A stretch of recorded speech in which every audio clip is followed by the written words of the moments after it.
Esta es nuestra primera clase de introducción a la ingeniería de conocimiento. Entonces vamos a ver, nuestra materia es ingeniería del conocimiento. Mi nombre es Walter Escurra y vamos a ir viendo lo que es la materia de inteligencia artificial, que es algo relacionado en sí a la inteligencia artificial, que es ingeniería del conocimiento. ¿Okay? Es una rama bastante peculiar dentro de la inteligencia artificial, más bien hacia el área tradicional de la inteligencia artificial, que se denomina ingeniería del conocimiento. ¿Okay? Por un lado vamos a tratar eso y por otro lado vamos a ver el tema de ciencias de datos. Entonces vamos a ver en conjunto dos cosas. Por un lado la ciencia de datos y por otro lado la ingeniería del conocimiento. Vamos a ver algo con el sistema, con el lenguaje Python. ¿Verdad? Vamos a ver algunas librerías que se utilizan dentro de la ingeniería del conocimiento que tengan que ver en sí con el tema de desarrollo en sí de esa disciplina y algo que tenga también que ver con el tema de ciencias de datos. Entonces vamos a ir mezclando. Vamos a ver conceptos de ciencia de datos y vamos a ver aplicaciones con Power BI también y vamos a ver con Python. ¿Okay? Entonces vamos a ir viendo esas cosas en lo que va del semestre. ¿Okay?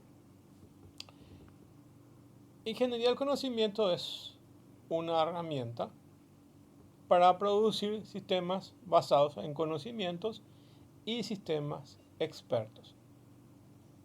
Para los que conozcan el análisis de sistemas tradicional, el sistema de desarrollo tradicional, o lo que conozcan ingeniería de software, que es el proceso de desarrollo de software tradicional, ¿okay? Se desprende un poco de esa ingeniería del software, de esa tiene una rama y de ese nace de ingeniería del conocimiento para aplicaciones específicamente que tengan que ver con conocimiento. Podemos entender eso de forma más fácil como desarrollo de sistemas expertos, ¿okay? O que también un subgrupo es los sistemas basados en conocimiento. Entonces eso es lo que vamos a ir viendo en el semestre. Como pueden ver ahí en la imagen, tenemos diferentes profesionales que se denominan profesionistas, que son de diferentes ramas. Podemos suponer que uno es ingeniero civil, el otro es ingeniero en sistemas, y así sucesivamente son varios profesionales, un médico, un abogado. Entonces, son software encargados para este tipo de personas, no para un informático en sí. Entonces, puede ser un sistema de contabilidad, un sistema para ingenieros civiles, para construcciones, para cálculos de estructuras o para otros tipos de ingenieros.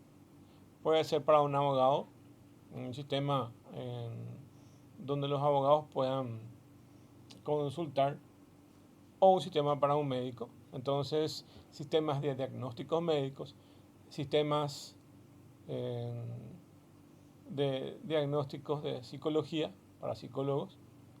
Entonces, para diferentes tipos de profesionistas. ¿Ok?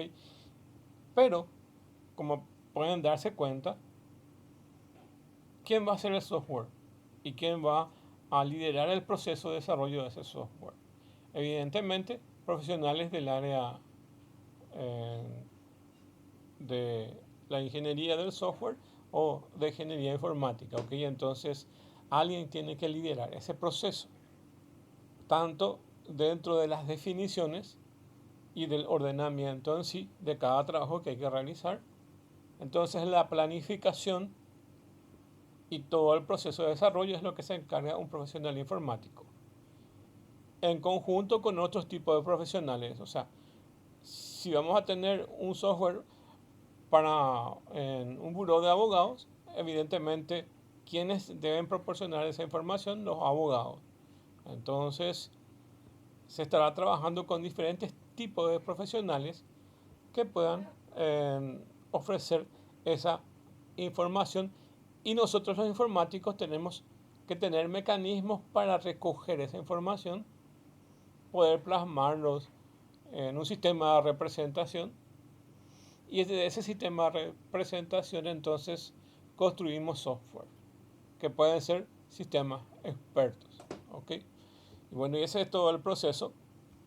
Por eso les dije que se desprende básicamente de la concepción en sí de la ingeniería del software tradicional.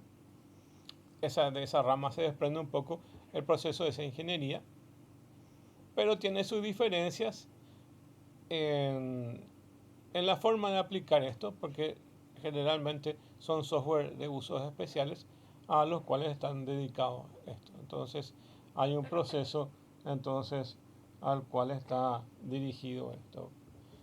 Y bueno, y todo ese es el proceso entonces que se trabaja para que se pueda lograr eso. Bueno, inclusive hay metodologías tradicionales mezclando con nuevos enfoques, como por ejemplo el de orientación a objetos o el de UML, todo ese sistema tradicional y también moderno que se utiliza hoy en día. ¿Okay? Bueno, vamos a ir viendo por partes entonces. En esta primera clase vamos a ir viendo los conceptos de ingeniería del conocimiento. ¿Y qué es entonces ingeniería del conocimiento? Siguiendo las directrices de la ingeniería de software más tradicionales, como ya vimos, se ha propuesto metodología para el desarrollo de un software de un SBC, que significa Sistema Basado en Conocimiento. A eso se tiene que llegar, según las ya existentes, para construir sistemas de informaciones tradicionales, extendiéndolas para incluir muchas de las características de los sistemas basados en conocimiento en la construcción de prototipos y adquisición del conocimiento de las etapas formales de ese proceso de desarrollo. Entonces, también se pueden usar diferentes paradigmas tradicionales y modernos. Entonces, el problema es para manejar modelos conceptuales que pueden o no involucrar técnicas orientadas a objetos o de UML. Entonces, se pueden usar diferentes paradigmas con tal de que sirvan a la ingeniería del conocimiento. Pero también vamos a ver en una metodología que se denomina Common Cuts, y es una metodología tradicional para los sistemas basados en conocimiento.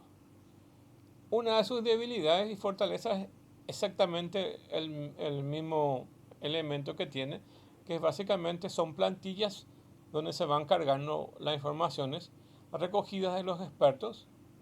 Ok. Pero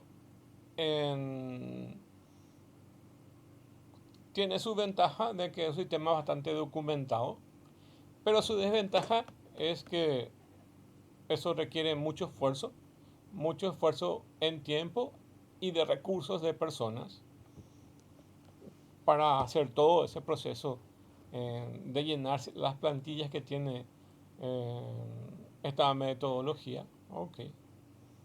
Por eso no es una metodología que se utilice de forma extensa, porque es una metodología que requiere mucha documentación dentro de todo el proceso. Y en nuestros medios, que generalmente lo que menos se hace es documentar, entonces costaría un poco llevar este tipo de proyectos. ¿Okay? Pero como es un proyecto para un área específica, entonces requiere en muchos de los casos una buena documentación. El trabajo de los ingenieros entonces del conocimiento consiste en extraer esa información de conocimiento de los expertos humanos de una determinada área y codificar esos conocimientos de manera que pueda ser procesada por un sistema. ¿Okay? Entonces, lo que hace es conseguir información de los expertos, y a partir de ese conocimiento de los expertos que se extrae, entonces lo que se hace es entonces de todo ese conocimiento de los expertos que se trae, entonces es plasmar ese conocimiento en algún medio de documentación y de esa documentación llegar a programar, ¿ok? Entonces la ingeniería del conocimiento engloba a los científicos, a la tecnología, a la metodología necesarios para procesar ese conocimiento, ¿ok? Y el objetivo es extraer, articular e informatizar el conocimiento de un experto, ¿ok?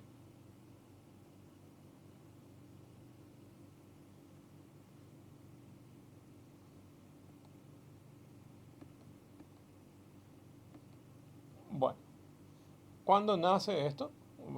Básicamente nace a mitad de la época de los 1970, en toda esa década, y comienza a tomar cuerpo en ideas claves de ese paradigma de un sistema experto y de un sistema de conocimiento, ¿ok? El conocimiento es un poco más general y lo que es un sistema experto es un sistema mucho más específico, mucho más al fondo de, de una ciencia en especial, ¿ok? Entonces la expresión ingeniería del conocimiento se acuñó en los años 1970, en esa década, para referirse al diseño y construcción de sistemas basados en conocimiento, que admite el conocimiento que pueda ser extraído de los expertos, puede ser ya sea completo o incompleto, preciso o impreciso y no dogmático. Entonces, toda esa información que se pueda extraer es muy importante. La respuesta a un sistema puede ser insegura, matizada, según el grado de confianza y el grado del conocimiento y la creencia que se conoce a través de esa ciencia, ¿ok? De la ciencia en sí, cualquiera sea el ramo. Suponga que sean para médicos, para abogados, para ingenieros, para arquitectos, etcétera, ¿ok? Entonces, además del conocimiento que puede evolucionar tanto en una fase de desarrollo como en la parte del sistema por incorporación de nuevos conocimientos, porque los expertos consideran que la forma en que se ha expresado su conocimiento pueda variar o no. Entonces, imagínense que van a ser para un sistema de físicos o para un sistema matemático y por una década suponemos que ciertas fórmulas son correctas, pero viene un descubrimiento posterior que refuta todo en esa teoría. Entonces, todo ese conocimiento hay que cambiar y hay que reemplazarlo, ¿ok? Entonces, es algo en constante evolución. Entonces, por lo tanto, la responsabilidad del desarrollo y del mantenimiento no recae en los ingenieros, sino también en los expertos. Los expertos deben ser verdaderos conocedores de sus ramas para poder ofrecernos esa información que nosotros necesitamos para que nosotros los desarrolladores podamos programar, podamos plasmar eso que ellos tienen en ideas en algo tangible como el desarrollo de un software. Ok. Y al final pueden verse que intervienen tanto ingenieros de sistemas que son informáticos o bien expertos en alguna área y usuarios finales que son los que utilizan el software. Hay veces del nivel tan bueno, del nivel de complejidad tan bueno, que los usuarios finales no conocen mucho del campo, pero pueden utilizar su sistema, ¿ok? Y intervienen todo a lo largo del ciclo de vida de desarrollo y de mantenimiento y de evolución de ese desarrollo. ¿Ok? Imagínense que, por ejemplo, en, yo no conozco mucho de los sistemas de traders, pero se ve mucha información ahí en las redes sociales. Podemos conseguir mucha información. Imagínense que esos están elaborados podemos decir que son sistemas expertos, están elaborados, el trading está elaborado por personas que conocen de bolsa, de comercio, o sea, personas que conocen a fondo todo el sistema bursátil local e internacional, ¿ok? Entonces es un conocimiento bastante grande y sistemas informáticos que nos van a predecir el comportamiento de algunos bienes que están en oferta y demanda, ¿ok? Y bueno, Y a veces un usuario que no tiene una preparación en esas ramas puede utilizar estos sistemas que fueron preparados por expertos, ¿ok? Entonces, así podemos entender el sistema experto, donde usuarios finales pueden utilizar sin tener mucho conocimiento. Estoy diciendo así sin conocer mucho, evidentemente nadie invertiría en algo sin tener conocimiento a fondo, pero sí podemos entender que los usuarios finales no conocen a fondo ciertas cuestiones de economía, por ejemplo, o de movimientos económicos globales. Entonces, sí, igual uno sin tener ese conocimiento puede utilizar el sistema, ¿ok? A eso es lo que quiero llegar, ¿ok?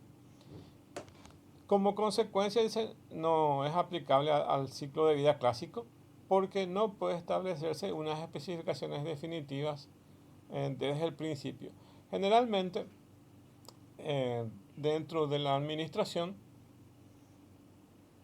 hay unas planificaciones que se denominan sistemas en espiral o planificación en espiral, y básicamente se empieza con informaciones vagas y se va en sucesivas iteraciones, entonces completando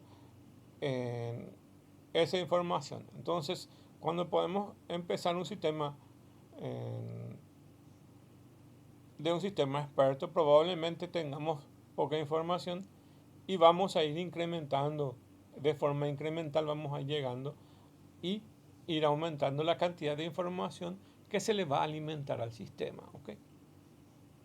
Entonces es de forma incremental y de forma en espiral, entonces vamos a ir incrementando la capacidad de ese sistema, ¿ok?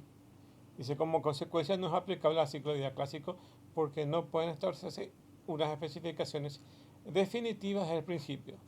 No es lo mismo que irse con un contador y vamos a hacer un sistema para pago al asset, que es para pago al Ministerio de Hacienda, y ya están unos formularios que hay que llenar, entonces en cierta parte de ese proceso ya se sabe. En cambio, un sistema experto no se puede conocer a priori cómo es ni cómo va a quedar, entonces es un avance progresivo, ¿ok? Esto implica que es un proceso continuo de depuración de la base de conocimientos, que es donde se guarda la información, que es nuestro sistema de información, que muchas veces se prolonga durante toda la vida de ese desarrollo de ese sistema, ¿ok? Los sistemas basados en conocimiento son, por lo tanto, programas que resuelven problemas usando un determinado dominio de conocimiento. Entonces, abarca un dominio determinado. Por ejemplo, podemos suponer un sistema de panaderías. Entonces, abarca todo el proceso de panadería o el proceso de carnicería, imagínense eso, o el proceso eh, comercial de una empresa. Ok, puedes abarcar ciertos dominios, ok, pero no van muy a fondo como los sistemas expertos, como les dije. Entonces, las terminologías son sistemas basados en conocimiento, sistemas expertos basados en el conocimiento. Los sistemas basados en conocimiento versus los sistemas expertos. Un sistema basado en conocimiento tiene un conocimiento no necesariamente de un experto. Y un sistema experto, como dice su nombre, tiene el conocimiento del experto más esa interacción que existe con los profesionales, ¿ok? Los profesionales tanto que cargan la información y los profesionales que son a la vez usuarios de esos sistemas, ¿ok? Evidentemente hay sistemas expertos que son por el nivel en sí preparados exclusivamente para ciertos expertos, no para usuarios que no conozcan mucho el sistema. Entonces, quien tiene interacción tanto para la carga de esa información como para utilizar el servicio en sí de ese software, son expertos. Entonces, tienen un conocimiento, un experto más esa interacción.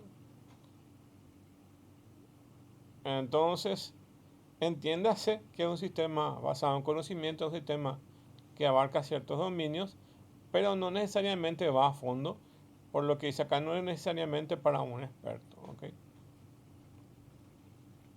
O sea que es más general el sistema basado en conocimiento y un sistema experto, por ir más a fondo, entonces es más específico.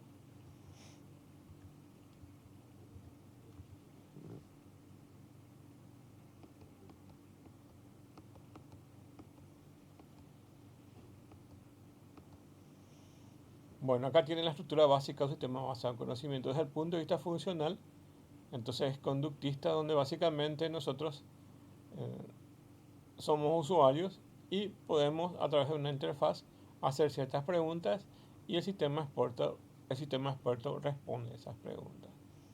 Pueden imaginarse como ChatGPT o algún sistema de chatbot. Ustedes hacen preguntas y el sistema las responde. ¿Okay?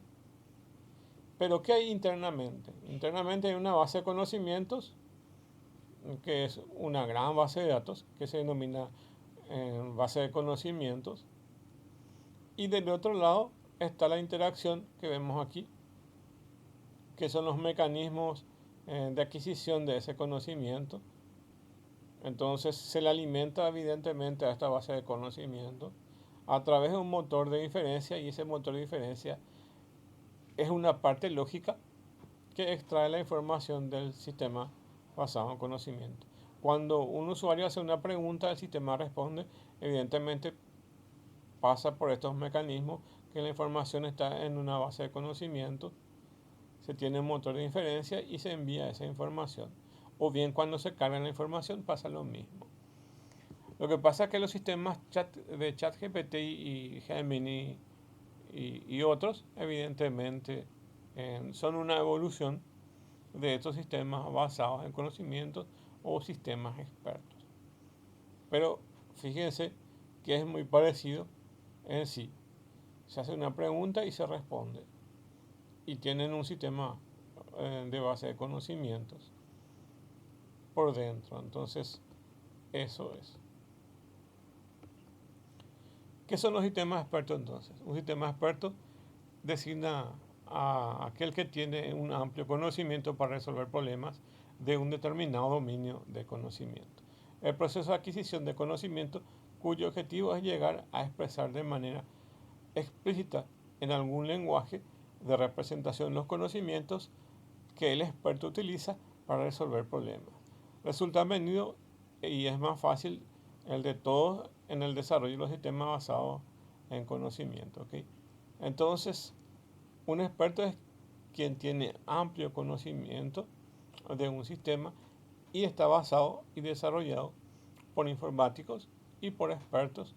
Entonces, que proveen ciertos mecanismos para que las personas puedan consultar y utilizar como medio para la toma de decisiones que hace un experto. Entonces, es un apoyo para que un experto pueda poder utilizar estos sistemas. Un sistema experto puede definirse como un sistema informático, hardware o software, que simula a los expertos humanos en un área especializada. Los sistemas expertos son máquinas que razonan como un experto, lo que le haría en cierta especialidad o campo.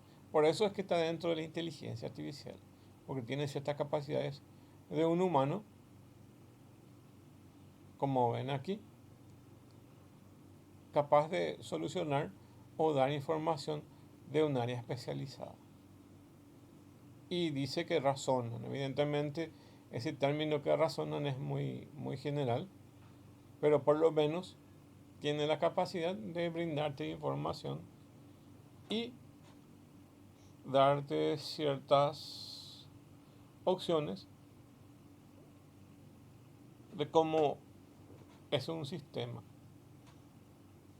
Entonces, un sistema experto, por ejemplo, el diagnóstico médico, que requeriría datos de síntomas de pacientes, los resultados de análisis clínicos y otros hechos relevantes, y es utilizado estos para que los sistemas puedan buscar información necesaria para poder identificar la enfermedad correspondiente de un paciente. Entonces el sistema experto no solo maneja grandes cantidades de datos, sino también los manipula de forma que el resultado sea inteligible y tenga significado para responder a preguntas incluso no completamente especificadas. Bueno, cuando ustedes se van a un médico y le empiezan a explicar cómo están en la parte física, entonces a veces puede ser completa la definición de ustedes o a veces puede ser incompleta. Pero, ¿qué hace el médico? El médico completa con su experiencia eso que nosotros no podemos explicar. Entonces,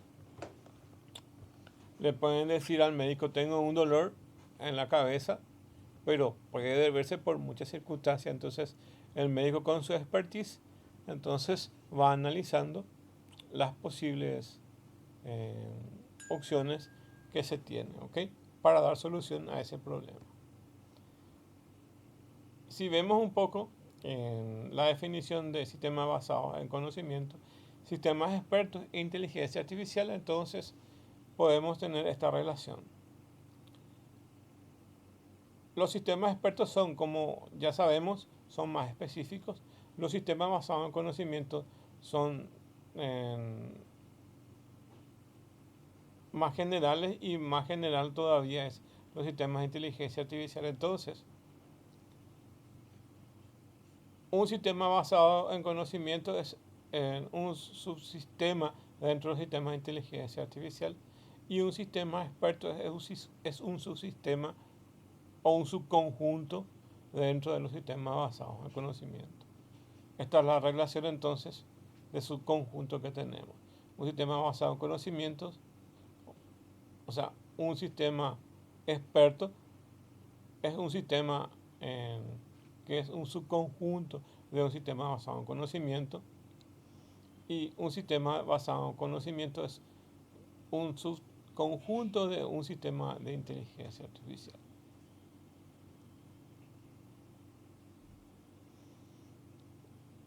Que tenemos en la inteligencia artificial tenemos los sistemas de búsqueda, heurística, procesamiento simbólico. En la parte de sistema basado en conocimiento tenemos el conocimiento y esa arquitectura.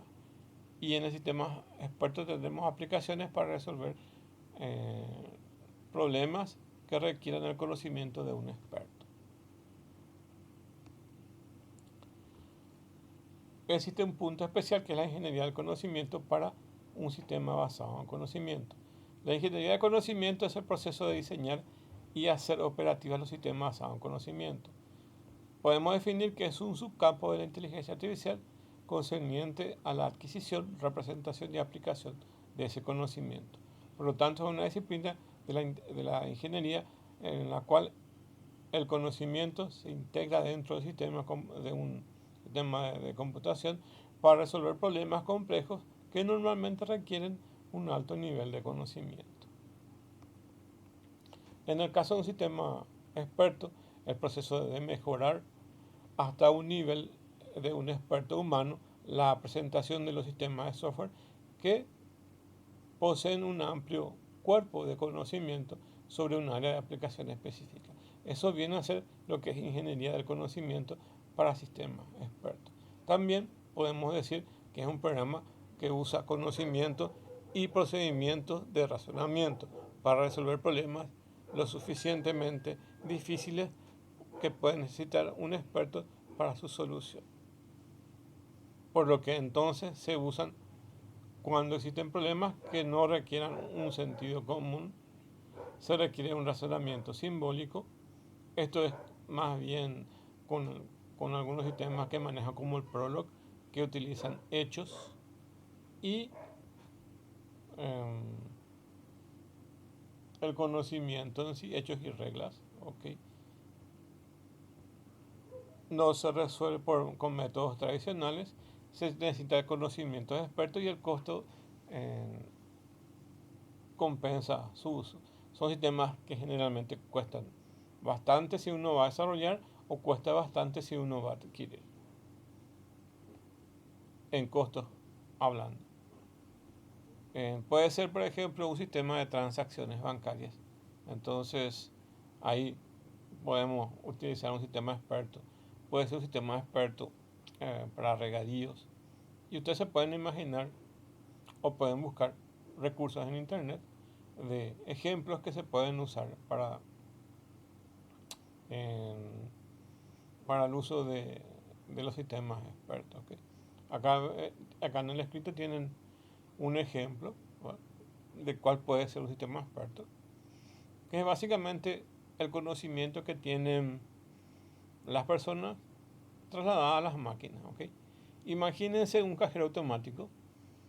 En los primeros años no existía, en los primeros años de la evolución, no existían los cajeros automáticos, sino los cajeros eran humanos. Entonces hacían todo el proceso de lo que hoy hacen un cajero automático.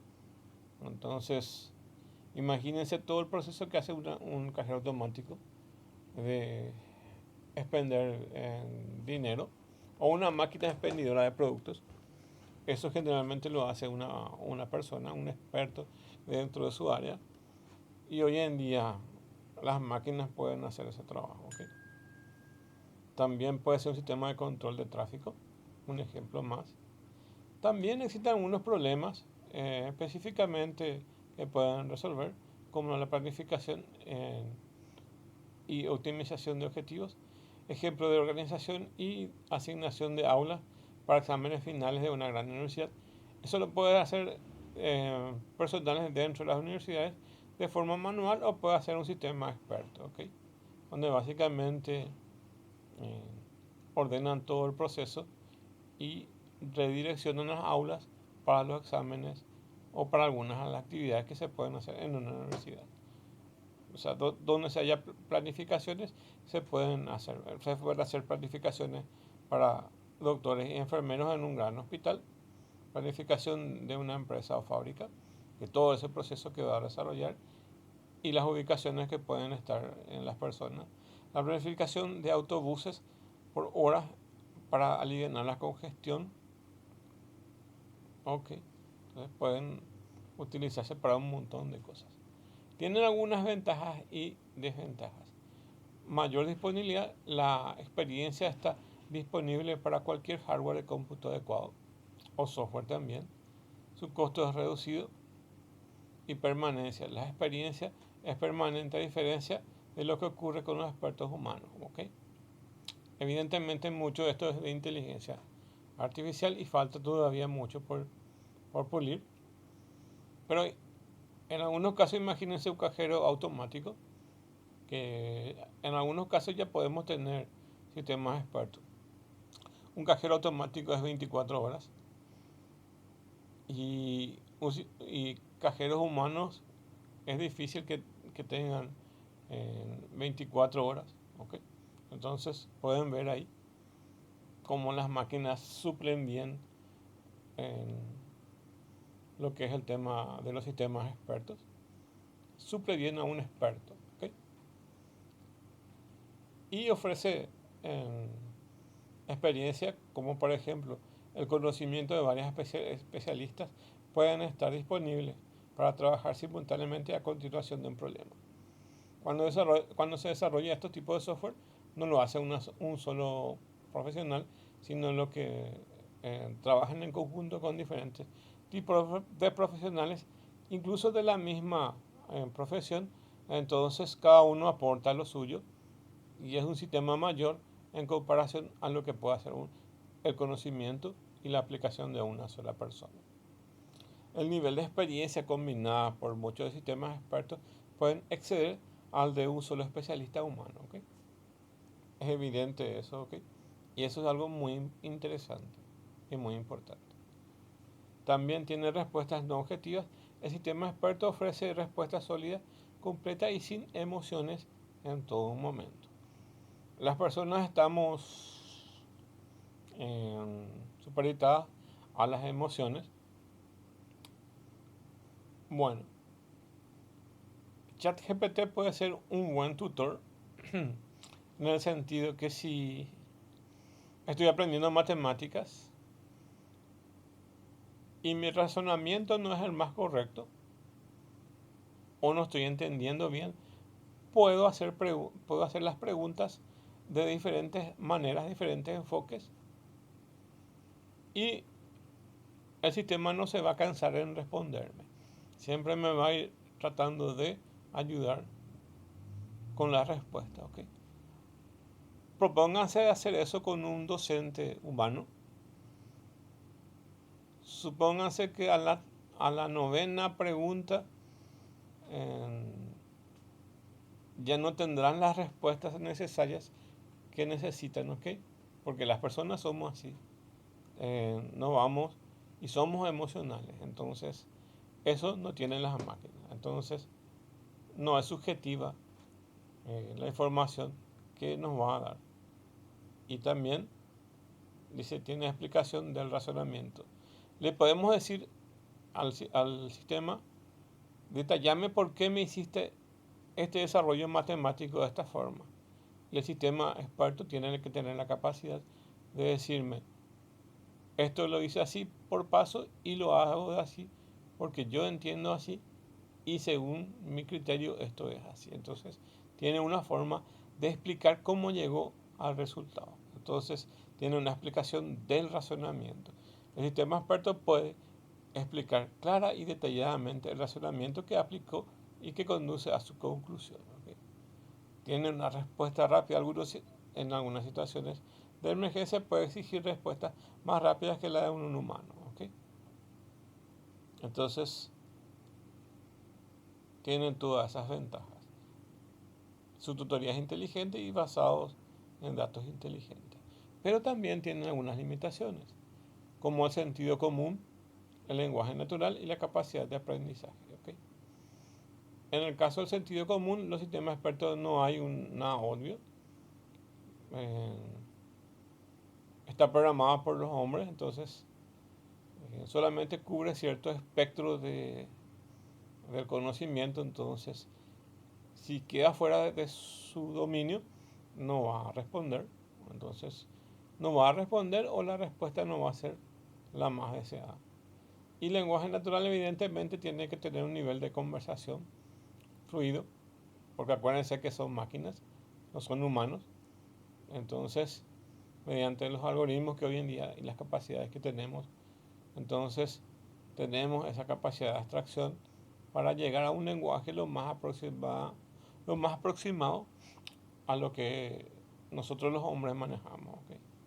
Y tiene una capacidad de aprendizaje relativamente con facilidad, pero también se puede introducir errores.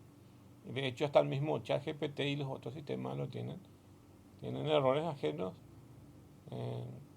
que hace que los sistemas expertos sean muy complicados. ¿Okay? Tiene una perspectiva global. Un experto humano es capaz de distinguir cuáles son las cuestiones relevantes de un problema y separar las cuestiones secundarias. Eso no lo puede hacer una máquina, evidentemente.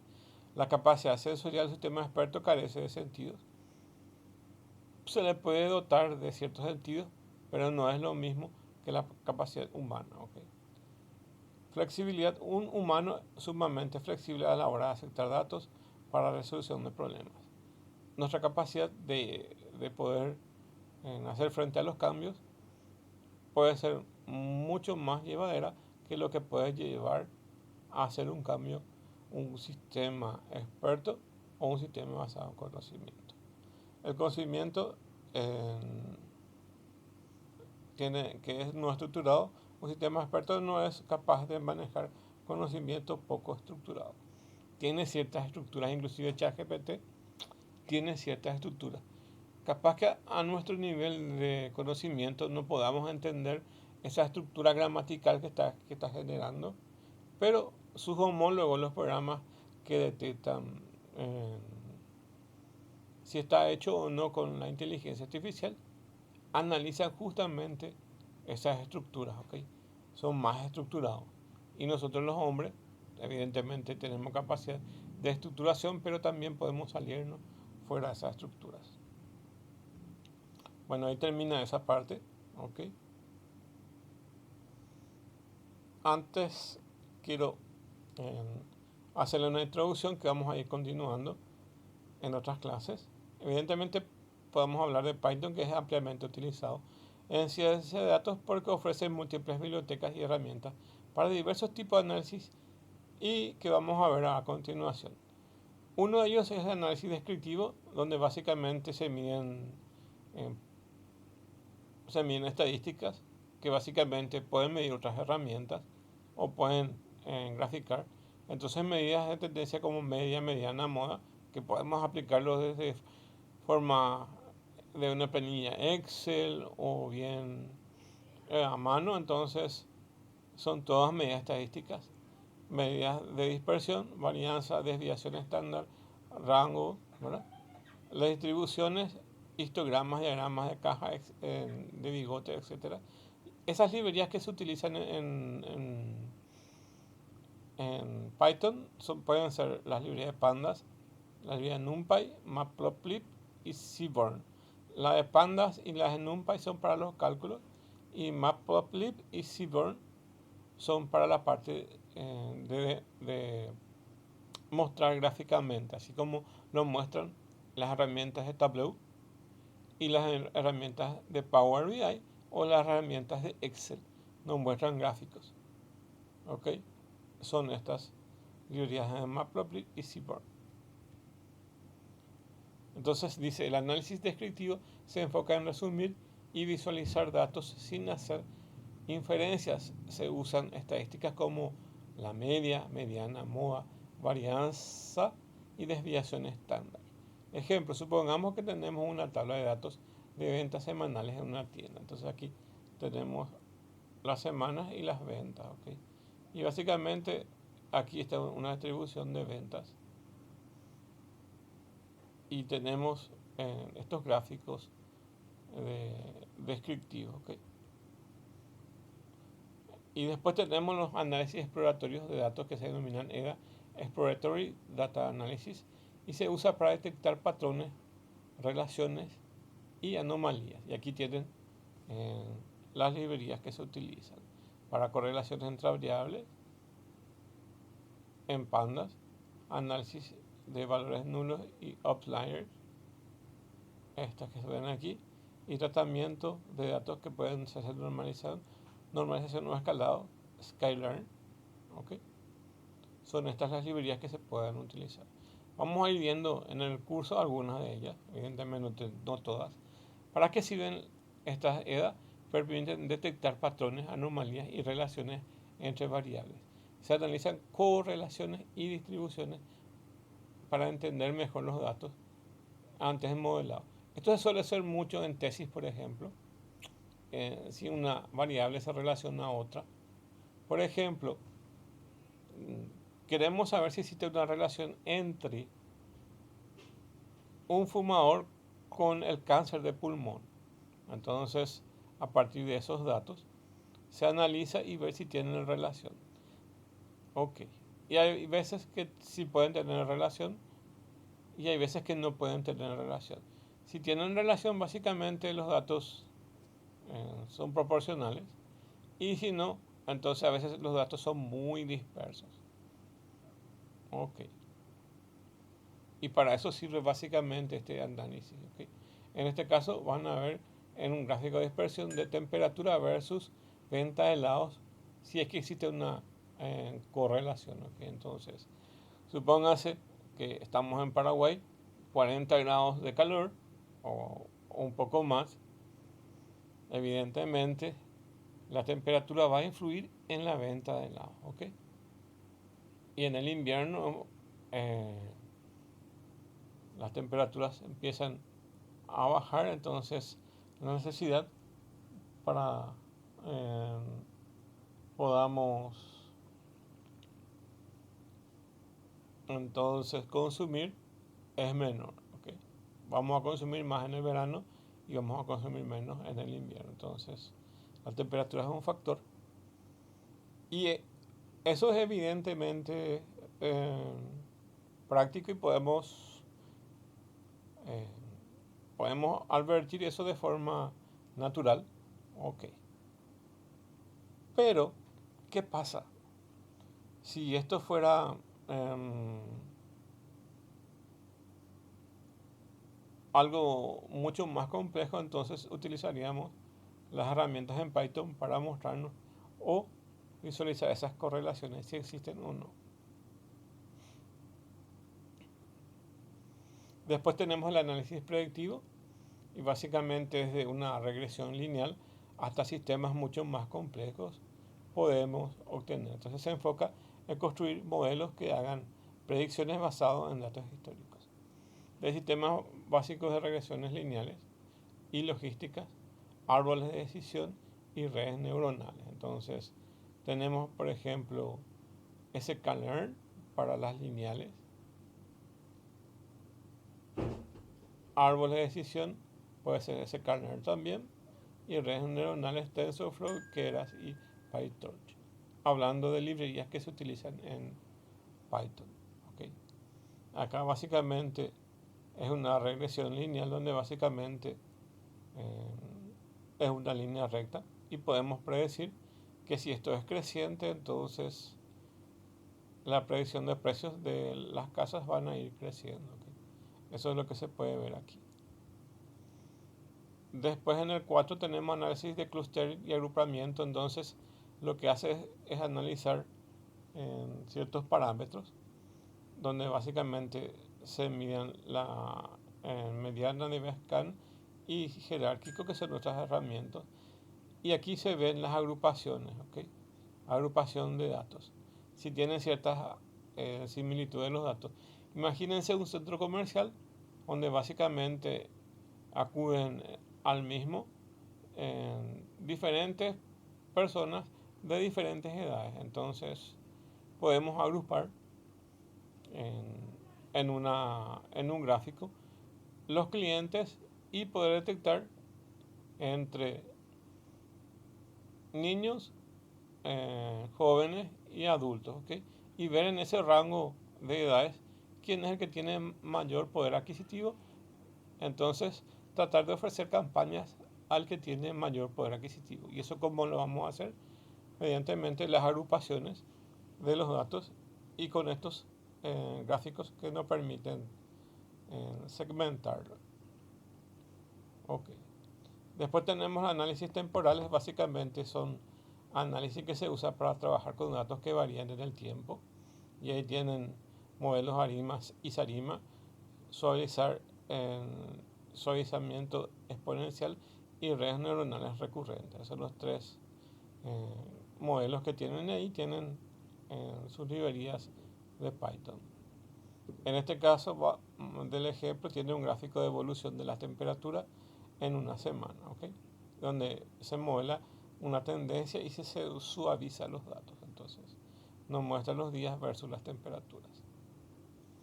Luego es un análisis de texto y básicamente trabaja para análisis, por ejemplo, como un compilador para tokenizar, lemmatizar y hacer steaming de esos datos.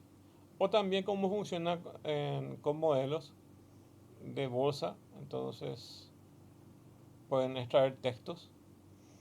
O bien estos modelos avanzados tipo ChatGPT o sistemas de bot, donde básicamente pueden ser como los sistemas de BERT y GPT, que nos permiten transformar esas informaciones y mantener una conversación de un histórico. Entonces, si estamos hablando de botes en el agua, entonces que la conversación se mantenga dentro de ese esquema y que una persona que escriba bote de votar, voté, entonces no se considere como parte de la conversación. Entonces tratar de mantener una conversación fluida, ¿okay?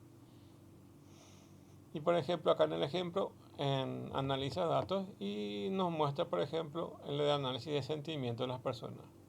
Si la persona está a gusto o disconforme de algún servicio.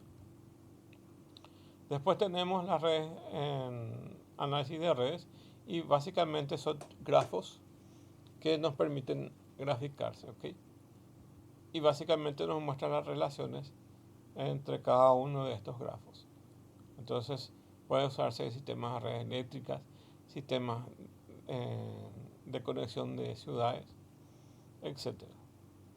Y después tenemos los algoritmos de optimización. Estos se usan en conjunto con estos de redes y básicamente es algo muy utilizado en los sistemas de TSP, Traveling Salesman Problem, que son el problema del viajante.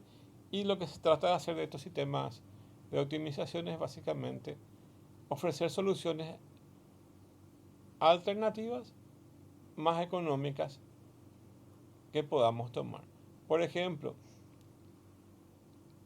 supóngase que van a marcar el punto de inicio y el punto final de llegada en un Google Maps. El sistema debe buscar la solución más óptima, o debería buscar la solución más óptima de conectar un punto de una ciudad a otro punto.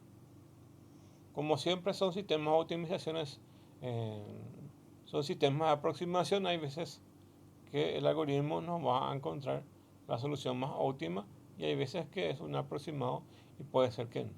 Pero la tendencia es que busque caminos alternativos y entre ellos de esos caminos cuál es la más óptima. ¿Okay? Ahí ven una matriz de costos, porque al final eso se traduce en costos.